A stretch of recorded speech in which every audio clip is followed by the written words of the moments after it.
আবৃত্তি করছি জয়দেব বসুর ভারত এক খোঁজ। বিশেষ কারণে এত বছর পর আমি অযোধ্যা এলাম মাননীয় বিচারক। এলাম আমার মায়ের জন্মভূমি খুঁজতে। না, আমার কি ধর্ম আমি জানি না, জানি না আমার বাবাকে, আমার মাও জানত না সব।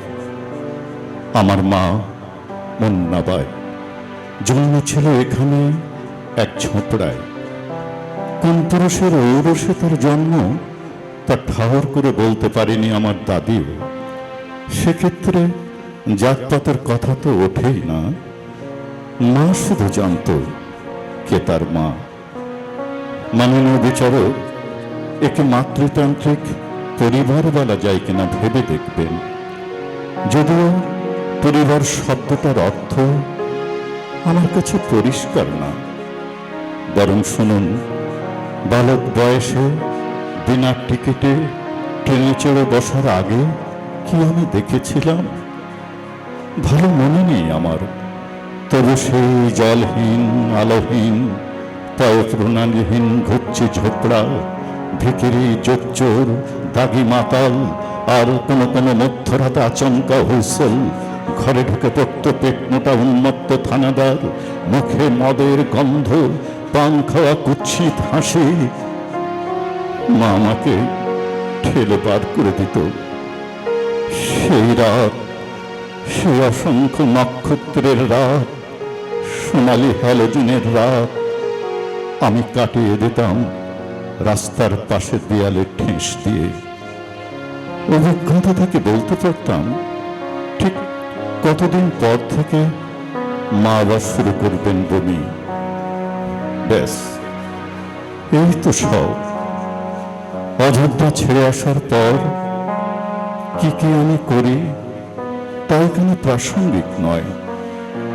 মাননীয় বিচারক, আমি শুধু শুনেছিলাম যৌবন থাকতে থাকতে এই ঝোপড়া থেকে দালান, তা থেকে শীষমহল পর্যন্ত পৌঁছতে পেরেছিলেন আমার মা। তারপর জীবনের লাত খেতে খেতে সেই ঝোপড়ায় ফিরে সে মরে।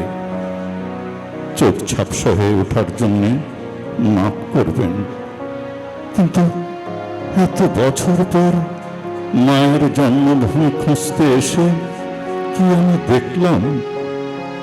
কে বলছে এখানে জন্মেছিলেন তাদের এক পৌরাণিক রাজা, কে বলছে এখানে এসেছিলেন মধ্যপ্রাচ্য থেকে তাড়া খাওয়া এক বাদশাহ। আমি জানি না পৌরাণিক কোন চরিত্রের পক্ষে জন্ম নেওয়া আদৌ সম্ভব কিনা। আমি জানি না অতদিন আগে আসা কোন সেনানীর পদচ্ছাপ এতটাই নিশ্চিত কিনা। কিন্তু আমি জানি আমার মা এখানে জন্মেছিলেন, এখানে। কেননা আমিও যে জন্মেছি এখানে। আমার ইন্তেকালের ভয় নেই, আখিরাতের লোভ নেই।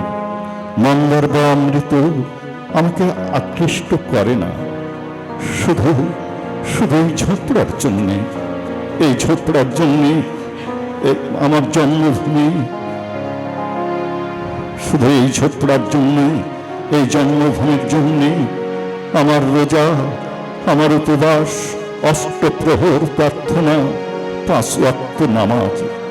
মাননীয় বিচারক, রহম করুন, আমার মাতৃভূমি আমাকে ফিরিয়ে দিন, ফিরিয়ে দিন। আমি মরিয়া হয়ে উঠবার আগে, ফিরিয়ে দিন আমি মরিয়া হয়ে উঠবার আগে।